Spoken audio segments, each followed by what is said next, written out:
Alors, moi je m'appelle Pierre Creff. Il y a 6 mois avec Clément Guillot qui est quelqu'un que j'ai rencontré il y a un an et qui maintenant est un très bon ami et qui fait du développement, on a lancé Vinylite. Vinylite, c'est une plateforme de vinyle personnalisé où en fait vous allez pouvoir venir chercher, créer votre propre vinyle à partir de titres qui sont jamais sortis sur vinyle auparavant.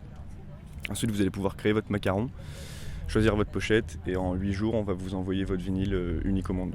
Et du coup c'est aussi un moyen pour tous les labels et tous les artistes qui n'ont pas forcément les moyens de tout presser sur vinyle, de rendre enfin toute leur musique disponible sur ce format qui est en train de revenir aujourd'hui. Et donc pour les histoires justement de droits, de licences, comment vous faites justement parce que le public peut demander n'importe quel titre à être pressé sur vinyle et à le recevoir? Non, pas du tout. On a beaucoup de gens qui nous demandent par exemple d'avoir du Enrico Macias ou du Lady Gaga. C'est vrai.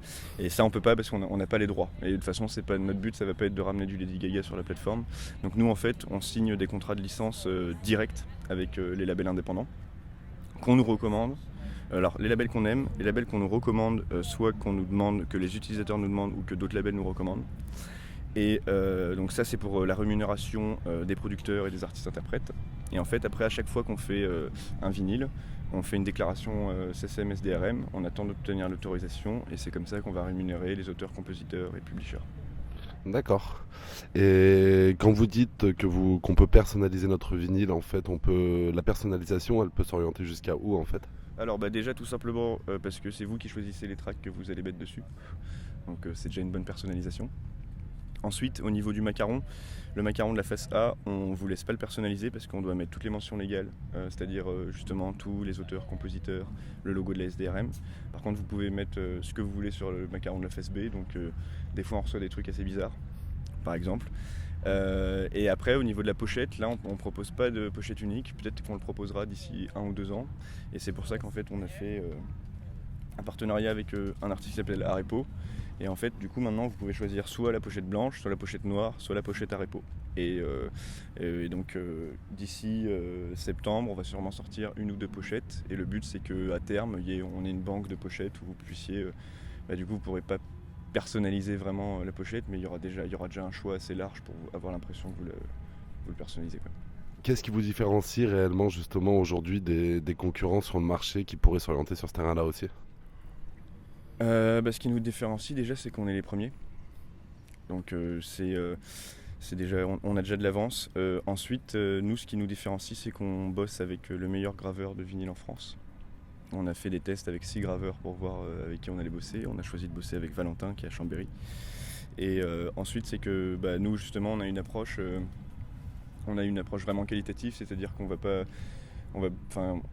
il faut qu'on ait de la quantité pour grossir, mais on va beaucoup plus miser sur la qualité. Donc en fait, des fois, on prend beaucoup de temps à aller chercher des petits labels qui ont genre juste 4 ou 5 sorties, mais parce qu'on sait que c'est des sorties qui sont vraiment quali, alors que, c'est tout con, mais il y a des labels qui font du digital only, qui ont 150 releases sur Beatport, et au final quand tu regardes dedans, il n'y a pas vraiment grand chose d'intéressant. Donc nous on va beaucoup plus être sur la qualité. Après si quelqu'un se lance et va proposer, je sais pas, justement du Lady Gaga et du Enrico Macias, on aura un concurrent sérieux mais qui sera sur un autre créneau, que nous on veut pas trop promouvoir.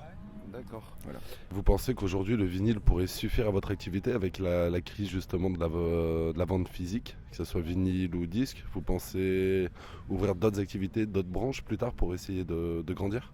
En fait, non, on va toujours rester sur le vinyle parce que on s'appelle Vinylite et le vinyle va être le seul format physique à survivre à cette crise de l'industrie du disque. Peut-être avec les cassettes aussi parce qu'il y a plein de petits labels qui aujourd'hui sortent des cassettes à 50 exemplaires, 100 exemplaires, mais je pense que le CD va totalement disparaître, mais non, le vinyle va survivre. C'est un peu un marché phénix, quoi.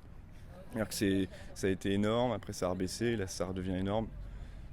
Espérons que ça va pas rebaisser.